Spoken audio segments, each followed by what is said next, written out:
Hello everyone, today we will gonna start class 11 accountancy. ठीक है, हम क्लास 11 की अकाउंटेंसी स्टार्ट करने वाले हैं। तो हम बिल्कुल बेसिक से स्टार्ट करते हैं। मैं आपको 2-3 टर्म्स बताती हूँ जो आपके अकाउंट्स में बहुत ज़्यादा यूज़ होती हैं। जैसे हर किसी की अपनी अलग लैंग्वेज होती है, ऐसे ही अकाउंटिंग की अपनी अलग लैंग्वेज होती है। फॉर एग्जाम्पल, एक सबसे पहला वर्ड आता है assets, then liability, capital, drawings.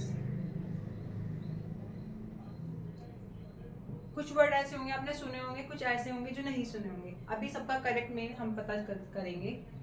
Assets, assets क्या होते हैं? जो हमारी अपनी प्रॉपर्टी होती है। किसी भी बिजनेस की अपनी प्रॉपर्टी एसेट कहलाती है। ठीक है, ऑन प्रॉपर्टी जो हमें क्या देगी? फ्यूचर बेनिफिट्स देगी।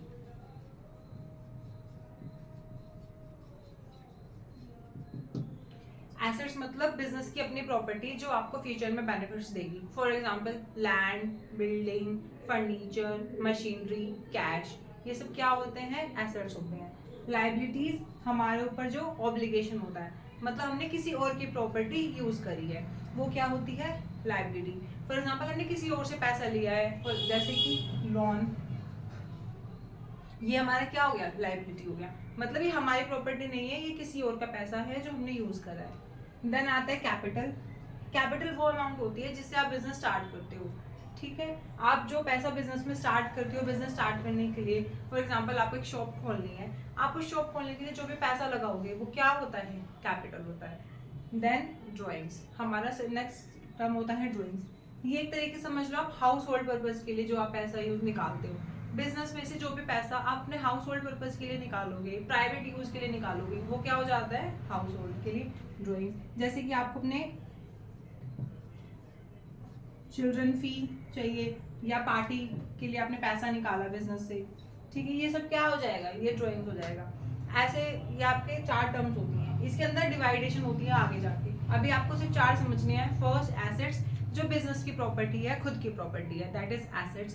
देन लाइबिलिटी, जो आपने बाहर से पैसे लिया है, ऑब्लिगेशन है बिजनेस के ऊपर। थर्ड, कैपिटल, जिस पैसे से आप बिजनेस स्टार्ट कर रहे हो। एंड फोर्थ, ड्राइंग, जो आप बिजनेस में से अपना प्राइवेट यूज के लिए पैसा बाहर निकाल रहे हो। Is that clear? ये हमारे 4 होती है, बहुत इंपॉर्टेंट टॉपिक्स हैं, बहुत इंपॉर्टेंट टर्म्स हैं। अगर आपको ये चारों वर्ड्स नहीं पता है, आप आगे अकाउंट्स के क्वेश्चन सॉल्व नहीं कर पाओगे। Is it clear to you all? Now हम देखते हैं। अब देखो, ये जो आपके एसेट्स होते हैं, ये 2 फर्दर पार्ट्स में डिवाइडेड होते हैं। कौन कौन से? Current assets and non current assets.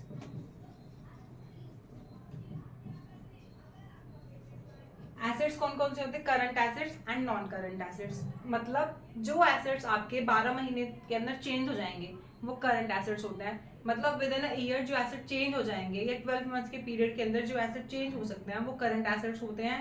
And जो फॉर लॉन्ग टर्म के लिए आप बिजनेस में यूज करते हो, वो नॉन करंट एसेट्स होते हैं। अब कैसे? कैश है, कैश आज आपके पास 1000 है, कल 5000 भी हो सकता है, परसों को 50,000 भी हो सकता है।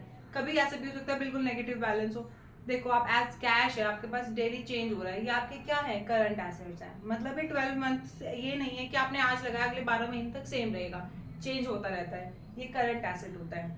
एंड नॉन करंट, जो आपने एक बार ले लिया, अभी बहुत साल चलने वाला है। फॉर एग्जाम्पल, मशीनरी, बिजनेस में आपने मशीनरी लगाई है। अब ये थोड़ी ही आपने इतना बड़ा प्लांट 1 लाख 2 लाख 5 लाख का बड़ा प्लांट लगाया, हर साल चेंज करोगे? नहीं होता, वो 10-20 साल तक चलने वाला है।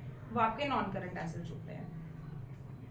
And with this, same with liabilities. Liabilities के भी 2 पार्ट्स होते हैं। कौन कौन से? Current liability and non current liability. Same pattern रहेगा, जो 12 महीने के अंदर चेंज हो जाएगा करंट लाइबिलिटी, जो 12 महीने के अंदर चेंज नहीं होता है वो नॉन करंट लाइबिलिटी। ये कुछ बेसिक टर्म्स थी जिनकी हेल्प से हम अकाउंटेंसी समझ पाते हैं। Is it clear? Thank you.